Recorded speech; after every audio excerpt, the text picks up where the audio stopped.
आपका जो पहला क्वेश्चन होगा सेक्शन ए रीडिंग कंपैरिजन, वो एक अनसीन पैसेज होगी। क्वेश्चन नंबर 9 जो होगा वो होगा 3 out of 5 short answer type questions from Flamingo, 1 out of 2 questions on advertisement writing formal and informal invitations and replies. आपको article, debate, speech, personality profile, personal narrative, humorous writing आनी चाहिए, तभी आप question number 6 attempt कर सकते हैं, ऊंचे number हासिल कर सकते हैं। ठीक है, क्वेश्चन नंबर 10 होगा 1 out of 2 long answer type questions from reflexive pronouns, tenses, punctuation, narration, conjunction, preposition and change of voice. ठीक है ना, 8 आइटम में से 8 ग्रामर के पार्ट्स है, ये आपको आने चाहिए, तभी आप क्वेश्चन नंबर 7 अटेम्प्ट कर सकते हैं। अस्सलाम वालेकुम वरहमतुल्लाहि वबरकातुहू। तो कैसे हैं आप सब लोग? उम्मीद करता हूँ बढ़िया से होंगे। आज मैं आपके लिए लाया हूँ class 12th English paper pattern. ठीक है ना, यानी कि ये वीडियो उन स्टूडेंट्स के लिए है जो 2025 फेब में अपना 12th का बोर्ड एग्ज़ाम देने वाले हैं। और इस वीडियो में हम बात करेंगे जो आपका 12th का इंग्लिश का पेपर होगा उसका क्या पैटर्न होगा, वो आज हम इस वीडियो में कवर करने वाले हैं। यानी कि आपके कितने क्वेश्चंस होंगे, कैसा पैटर्न होगा, वो सारा कुछ हम आज इस वीडियो में देखने वाले हैं। तो शुरू करते हैं बिना किसी देरी के।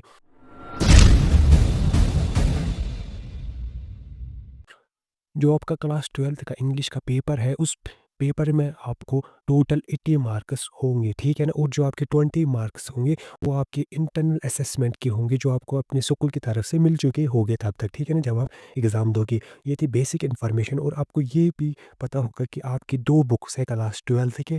ठीक है ना, और उन्हीं 2 बुक से आपके सारे के सारे क्वेश्चन पूछे जाएंगे। और आपका जो पेपर होगा उसमें आपको टोटल 11 क्वेश्चंस देखने को मिलेंगे। ठीक है ना, टोटल 11 क्वेश्चंस होंगे और ये 11 क्वेश्चंस अलग अलग सेक्शन में होंगे। अब हम बात करेंगे कि ये जो 11 क्वेश्चंस है कितने सेक्शंस में होंगे और उनका क्या वेटेज रहेगा। आपका जो सेक्शन ए होगा वो होगा रीडिंग कंपैरिजन, जिसमें आपको 20 मार्क्स होंगे। ठीक है ना, यानी कि सेक्शन ए का वेटेज है 20 मार्क्स। इसमें जितने भी क्वेश्चंस हैं उन क्वेश्चंस के टोटल मार्क्स 20 होंगे। ठीक है ना, सेक्शन बी जो रहेगा वो आपका रहेगा राइटिंग स्किल्स एंड ग्रामर, जिसमें आपको 30 मार्क्स होंगे। ठीक है ना, सेक्शन सी है लिटरेचर। ठीक है, जिसमें आपको 30 मार्क्स देखने को मिलेंगे। तो ये थे 3 सेक्शंस आपके, सेक्शन ए, सेक्शन बी और सेक्शन सी। और इन्हीं 3 सेक्शंस में आपको 11 क्वेश्चंस देखने को मिलेंगे और टोटल मार्क्स 80 हैं, जैसे कि मैंने आपको कहा। अब हम बात करने वाले हैं कि आपके हर एक सेक्शंस में कितने क्वेश्चंस होंगे और उन क्वेश्चंस का क्या वेटेज रहेगा हर एक क्वेश्चन का। ठीक है ना, आपका जो पहला क्वेश्चन होगा सेक्शन ए रीडिंग कंपैरिजन, वो एक अनसीन पैसेज होगी 400 से 500 वर्ड्स तक, और आपको उस अनसीन पैसेज को पढ़ना है। फिर उससे आपको नोट मेकिंग में कन्वर्ट करना है, यानी कि बेसिकली आपको नोट मेकिंग करनी आनी चाहिए। ठीक है ना, और इसमें आपको 5 मार्क्स मिलेंगे। और अगर आप समराइज़ भी करते हैं, ठीक है ना, समरी भी लिखते हैं, तो आपको 4 मार्क्स मिलेंगे। और एक टाइटल देते हैं इस नोट मेकिंग को, तो आपको 1 मार्क्स मिलेगा। यानी कि टोटल आपको इस क्वेश्चन से 10 मार्क्स मिल सकते हैं।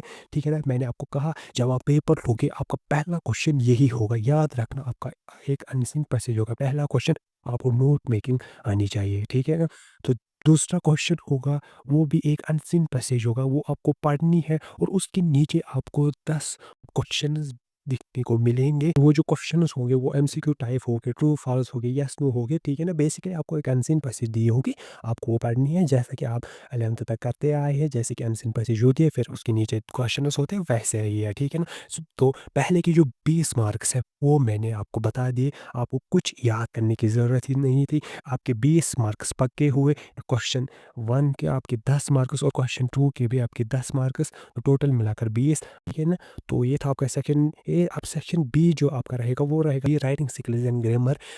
ये जो क्वेश्चन होगा वो होगा 1 out of 2 questions on advertisement writing formal and informal invitations and replies. यानी कि आपको 2 क्वेश्चंस देखने को मिलेंगे और उन क्वेश्चंस में आपस में और होगा, आपको एक ही क्वेश्चन करना है जो कि एडवर्टाइजमेंट पर होगा, या तो राइटिंग फॉर्मल इनफॉर्मल इनविटेशन, या फिर रिप्लाईज पर होगा। ठीक है ना, तो ये था आपका क्वेश्चन नंबर 3 सेक्शन बी का। अब हम क्वेश्चन नंबर 4 देखते हैं, वो होगा 1 out of 2 question on letter writing, जो कि बिजनेस और official letter for making enquiries. जो आपका क्वेश्चन नंबर 4 होगा वो लेटर राइटिंग पर बेस होगा।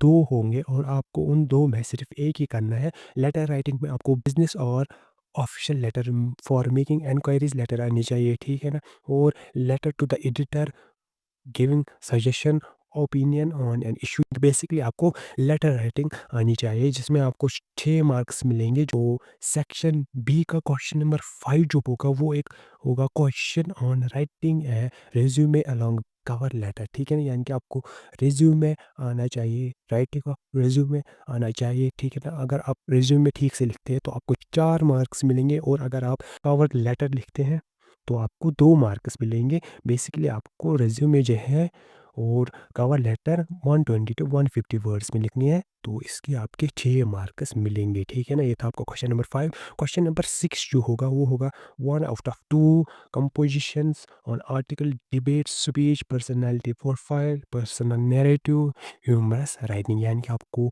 Article debate speech personality profile personal narrative humorous writing आनी चाहिए, तभी आप क्वेश्चन नंबर 6 अटैम्प्ट कर सकते हैं, ऊँचे नंबर हासिल कर सकते हैं, ठीक है ना। तो ये था आपका क्वेश्चन नंबर 6। क्वेश्चन नंबर 7 देखते हैं सेक्शन बी का, जो कि रहेगा आपका one passage 100 to 150 words in length, ठीक है ना। 100 टू 50 वर्ड्स में दी होगी और आपको उसे एडिट करना है, ठीक है ना। उसमें कुछ गलतियाँ होगी, आपको एडिट करना है using the reflexive pronouns, tenses, punctuation, narration, conjunction, preposition and change of voice, ठीक है ना। 8 आइटम्स है, 8 ग्रामर के पार्ट्स है, ये आपको आने चाहिए, तभी आप क्वेश्चन नंबर 7 अटेम्प्ट कर सकते हैं। क्वेश्चन नंबर 7 में आपको एक पैसेज दी होगी, आपको उसे एडिट करना है, उसमें कुछ गलतियाँ होगी यूजिंग दीज ग्रामर पार्ट्स, ठीक है ना। इसमें आपको 8 मार्क्स मिलेंगे, ठीक है ना। ये था आपका सेक्शन बी। आप सेक्शन सी की बात करते हैं, जो कि रहेगा आपका लिटरेचर, जिसमें आपका क्वेश्चन नंबर 8 होगा पार्ट ए। उसमें होगा one poetic passage from the prescribed text books, ठीक है ना, followed by 4 objective type questions. यानी कि आपको एक पैसेज दी होगी, पोइम से जो ली होगी, आपको उसे पढ़ना है, ठीक है ना। उस पोएटिक पैसेज को पढ़ना है, फिर उसके नीचे 4 ऑब्जेक्टिव टाइप क्वेश्चंस दिए होंगे, आपको उससे फिल करना है, और हर एक क्वेश्चन का 1 मार्क्स होगा, तो इस क्वेश्चन में आपको 4 मार्क्स होंगे। तो ये था पार्ट ए क्वेश्चन नंबर 8 का।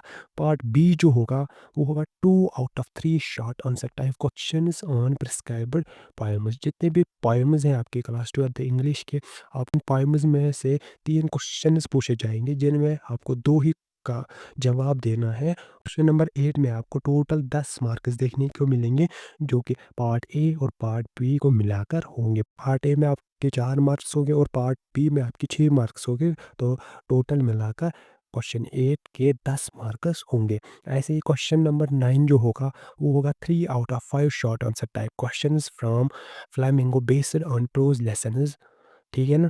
और ये जो 5 क्वेश्चंस होंगे ये आपके फ्लेमिंगो बुक से लिए होंगे, तो इस क्वेश्चन में आपको टोटल 9 मार्क्स देखने को मिलेंगे। तो टोटल मिलाकर 3 क्वेश्चंस हैं, हर एक क्वेश्चन का 3 मार्क्स है, तो टोटल मिलाकर 9 मार्क्स होंगे इस क्वेश्चन नंबर 9 के, ठीक है ना। फिर आपको क्वेश्चन नंबर 10 होगा 1 out of 2 long answer type questions from Vistas, ठीक है ना। जो आपकी विस्तास बुक है उसमें से आपको 2 लॉन्ग आंसर टाइप क्वेश्चंस देखने को मिलेंगे, जिसमें आपको एक ही क्वेश्चन अटेम्प्ट करना है, जिसके आपको 6 मार्क्स मिलेंगे। तो ये था आपको क्वेश्चन नंबर 10। अब आपका पेपर का जो लास्ट क्वेश्चन होगा क्वेश्चन नंबर 11, ये क्या होगा 1 out of 2 long answer type questions from the play, ठीक है ना। यानी कि आपके प्ले से 2 क्वेश्चन लिए होंगे, लॉन्ग आंसर टाइप होंगे, और आपको उन 2 में से एक ही करना है अटेम्प्ट, और उस एक क्वेश्चन के आपके 5 मार्क्स होंगे। तो ये था आपका क्लास 12th का इंग्लिश पेपर पैटर्न, ठीक है ना। मैंने आपको बताया कि आपके 3 सेक्शंस होंगे पेपर में, हर एक सेक्शन में अलग अलग क्वेश्चंस होंगे और उनके अलग अलग वेटेज होंगे, ठीक है ना। तो सेक्शन ए में जो क्वेश्चन 2 थे अनसिन पैसेज, वो आपके एज इट इज़ आएंगे, यानी कि वो 20 मार्क्स ऐसे ही आएंगे। उसके बाद सेक्शन बी में जितना भी ग्रामर है वो भी एज इट इज़ ऐसे ही आएंगे, और सेक्शन बी में आपके 30 मार्क्स हैं, और सेक्शन ए में आपके 20 मार्क्स, यानी कि 50 मार्क्स आप इजीली सॉल्व कर सकते हैं। आपको उसके लिए नोट मेकिंग आनी चाहिए, और ग्रामर का जितना भी पार्ट है वो आना चाहिए। और उसके बाद आपका सेक्शन सी जो रहेगा वो एक लिटरेचर रहेगा, उसमें आपके क्वेश्चंस पूछे जाएंगे आपके बुक से, जो आपकी 2 बुक्स है फ्लेमिंगो और विस्तास। तो ये था आपका 12th का इंग्लिश पेपर पैटर्न। उम्मीद करता हूँ आपका सारा पैटर्न पेपर का समझ में आया होगा, और आप जब इंग्लिश का एग्ज़ाम दोगे 2025 में, आप देखना कि जो उस वक्त पेपर होगा वो भी एज़ इट इज़ ऐसे ही होगा, पैटर्न सेम टू सेम होगा, सिर्फ लिटरेचर के क्वेश्चन अलग होंगे और बाकी के सेक्शन ए और सेक्शन बी के जितने भी क्वेश्चन हैं वो एज़ इट इज़ सेम होंगे। तो उम्मीद करता हूँ कि आपको समझ में आया होगा। तो मिलते हैं किसी अगले वीडियो में किसी अगले टॉपिक पर।